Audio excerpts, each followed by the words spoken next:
চিটাগং কিংসের বিরুদ্ধে চুক্তি ভঙ্গের অভিযোগ তুলেছেন দলটির হোস্ট ইয়াশা সাগর। তাকে এখনো পুরো পারিশ্রমিক দেওয়া হয়নি বলে জানিয়েছেন সামাজিক যোগাযোগ মাধ্যমে। এই অবস্থায় নিরাপদ বোধ না করায় তড়িঘড়ি করে বিপিএল শেষ না হতেই দেশ ছাড়েন ইয়াশা। ৯ বছর পর বিপিএলে প্রত্যাবর্তন চিটাগং কিংসের। ফিরে আসার গল্পে চমক নিয়ে হাজির হয় দলটি। বিদেশি হোস্ট ব্র্যান্ড অ্যাম্বাসিডর নিয়ে বিপিএলের একাদশ আসর শুরু করে চিটাগং। দলে গ্ল্যামার নিয়ে আসতে কানাডা থেকে উড়িয়ে আনা হয় সুন্দরী হোস্ট ইয়াশা সাগরকে। মাঠের পারফরমেন্স ছাড়িয়ে তাকে নিয়ে আলোচনায় উঠে আসে চিটাগং কিংস। তবে বিপিএলের শেষের দিকে ইয়াশা আর চিটাগংকে নিয়েই তৈরি হয় বিতর্ক।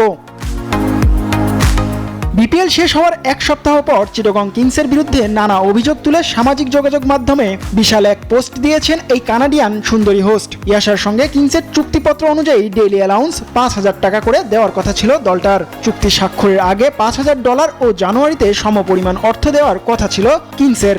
আর টুর্নামেন্টের শেষ সপ্তাহে $১০,০০০ দেওয়ার কথা ছিল এই চুক্তিপত্রে। এছাড়াও ইয়াশার গুরুতর অভিযোগ, চুক্তি না থাকলেও তাদের পৃষ্ঠপোষকতায় থাকা কোম্পানির বিজ্ঞাপনেও অংশ নিতে বলে তাকে। অস্বীকৃতি জানালে তার বিরুদ্ধে লিগ্যাল নোটিশ পাঠায় ফ্র্যাঞ্চাইজিটি।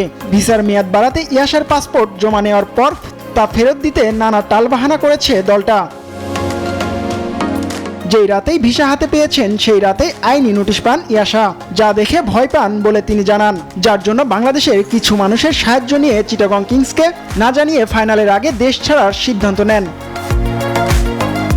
চিটাগং কিংসের বিরুদ্ধে নানা অভিযোগ থাকলেও বাংলাদেশের ফ্যানদের জন্য ইয়াশা সাগরের রয়েছে গভীর ভালোবাসা। ফ্যানদের জন্যই আবারও আসতে চান বলেও জানিয়েছেন তিনি। জিহাদ আল হাসান, নিউজ 24।